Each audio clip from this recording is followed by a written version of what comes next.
We're very delighted to have Mr. John Ng. He's the co-chairman of Hong Kong Private Equity Finance Association, and he will moderate this session. So let's get ready here. The time's all yours. Well, Thank you. Thanks Cyberport for having me here. Hi everyone, I'm John Ng, co-chairman of HKPEFA. Our association has been a proud supporter of CVCF since day one. Our guest today is Kenny Lam. A lot of us here knew Kenny, who has been involved in Asia's investment industry for over 2 decades. I would say his work experience is very impressive. Please take a look of it on CVCF's website. Directly relevant to our topic today are the 2 hats he wears.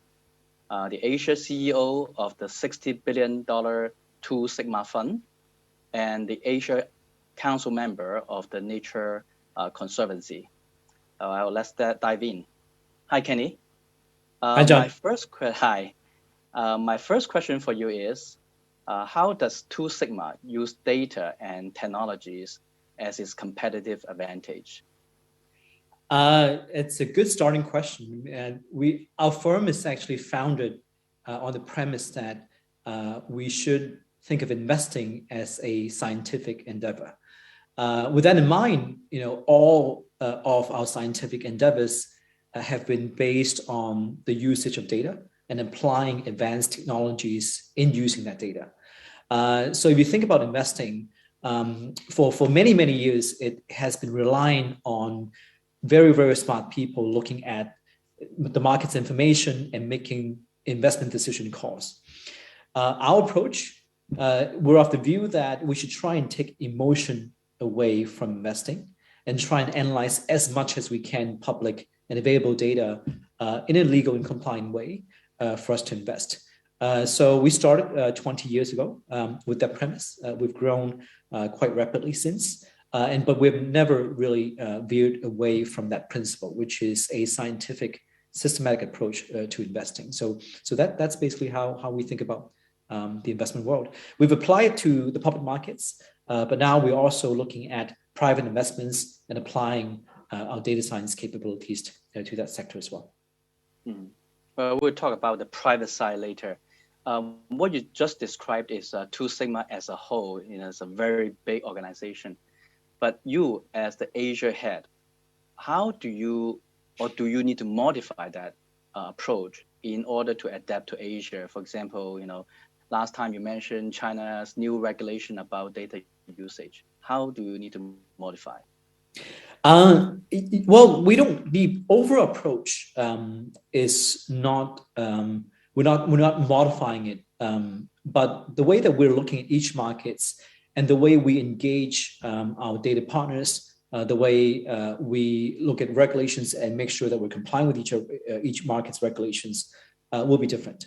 I'll give you a few examples, right? Looking at a market like Japan or China, they have evolving privacy laws related to data usage, and we do have local capabilities to ensure that we're complying in each of these markets.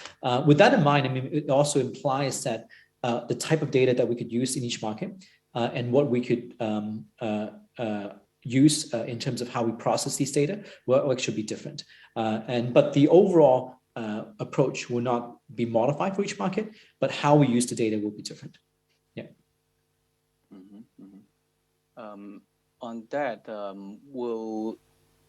that seems that the one approach cannot apply to all. So would there be a minimum population size that would justify using your very quant approach? Yeah.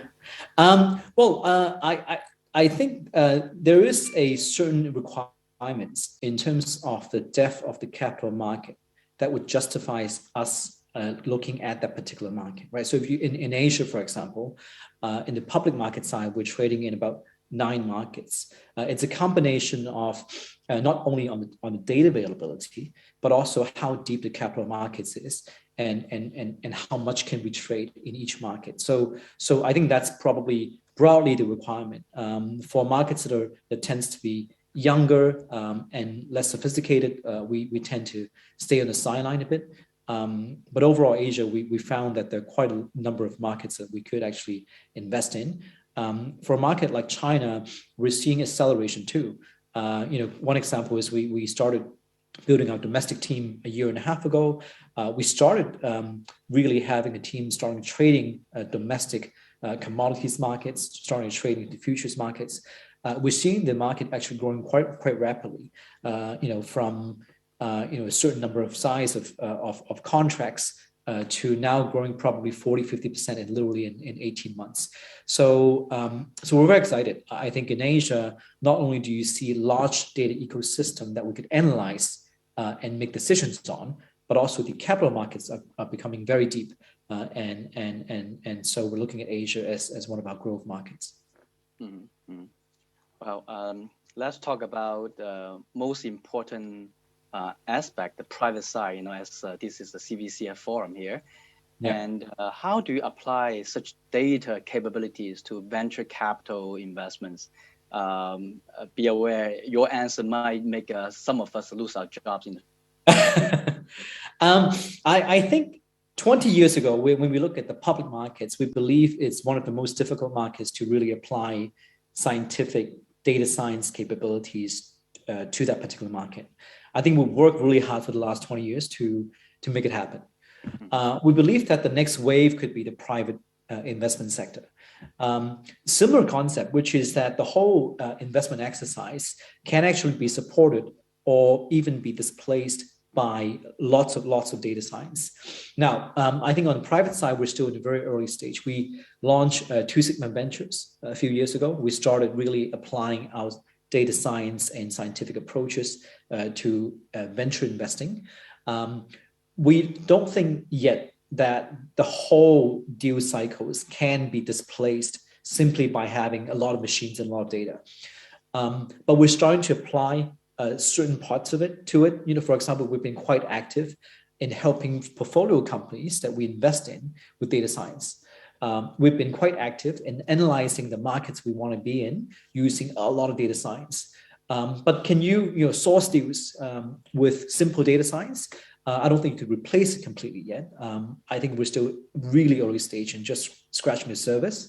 But much like what we did with the public market, we believe that we should invest the time to do it now. And hopefully in 20 years' time, we could have a even better model than what we see now in venture investing. So that's our hope in ventures.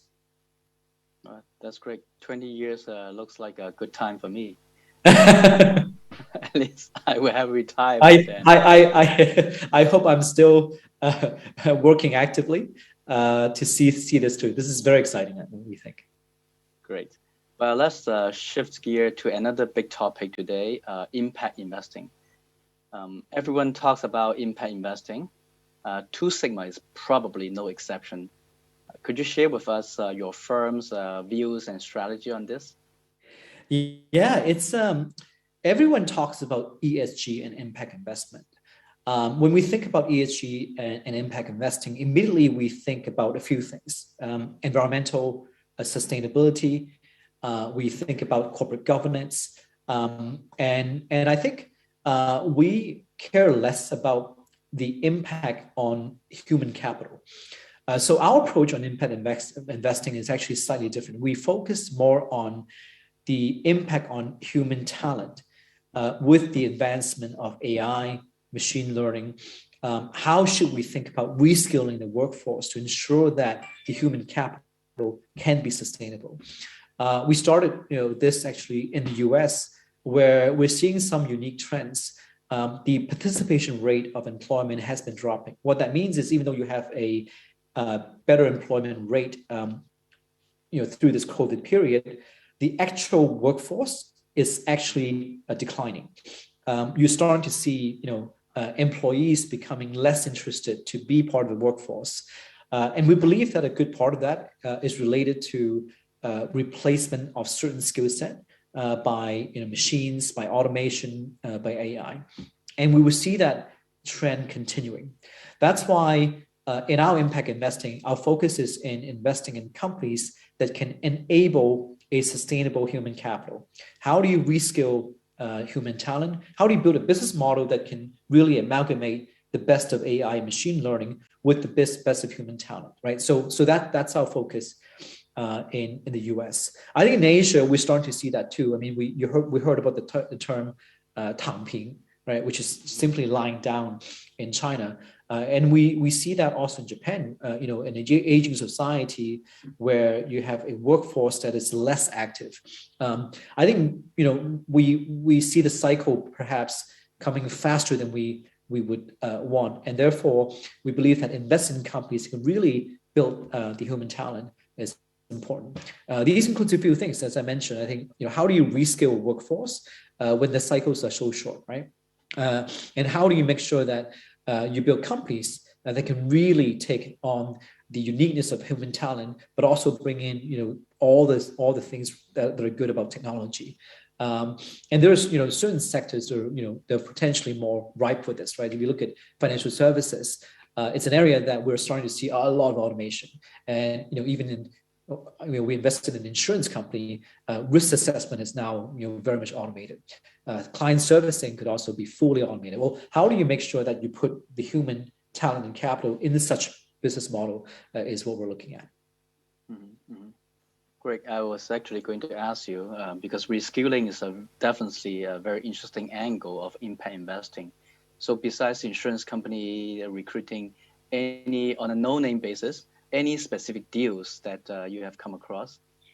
I mean, we have been active in a few service sector is something that we focus a lot on, right? So beyond financial services, I think retail is an area that is quite unique, right? You see e-commerce, online purchases thriving so much that a whole set of frontline workers are being displaced. But it does not mean that you can't apply human talent into the new business model in the retail sector, right?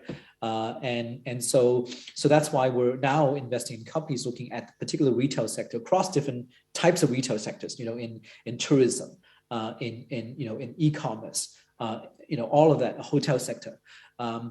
That how do you I wouldn't say replace, but how do you re-energize the human participation in a sector that could easily be displaced in 15, 20 years' time by machines, right? So that's really important to us. Mm-hmm. Mm-hmm. A lot of people see impact investing as inferior in returns to normal venture capital investments. Do you agree or disagree? I don't think we could broadly say that. I do think that in the record of impact investing has not yet been exceptional, mostly because you're looking at it from a historic point of view, because impact investing is only a recent trend. I would say it has become really popular in the last 2-3 years, right? So if you look at that short history, the performance would not show yet, or that the market is still early stage. So my argument is that you can't really extrapolate from that 2-3 years of track record and simply say that impact investing is not attractive. I do think that the thinking and the intensity of understanding what could yield value, there still needs to be a lot more, right? So before, if you touch on something related to green, to the environment, something related to the public good, that's called ESG. And there's an overriding approach to this where if you touch that, then whatever else is not important, right? And so that's, you're really investing in impact as an action of public good.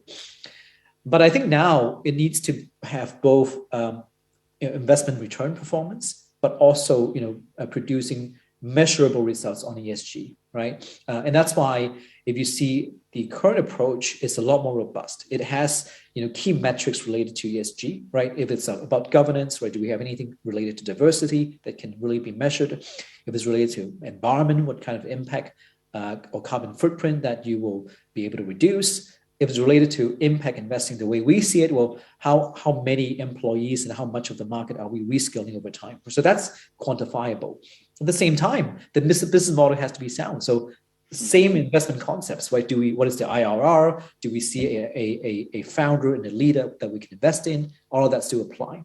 So I would say that this is where we are now. And I'm hopeful that in 5-7 years time in the next cycle, we'll see a better performing ESG fund or ESG performer, and we shouldn't just, as I mentioned, just extrapolate what we see in the last 2-3 years. Great. I personally also think the paradigm has shifted. So it's just a matter of time for the true track record of impact investing will show up. Yeah, great. Well, I hope everyone enjoyed this brief interview of Kenny. And Kenny, thank you so much for your time. Well, thank you, John, for the really insightful questions. Really appreciate you taking time to talk to me. I know you are in Hong Kong, in UK at the moment. That's why we had to do Zoom. We look forward to seeing you back in Hong Kong in the very near future. The wonders of technology. Thank you very much.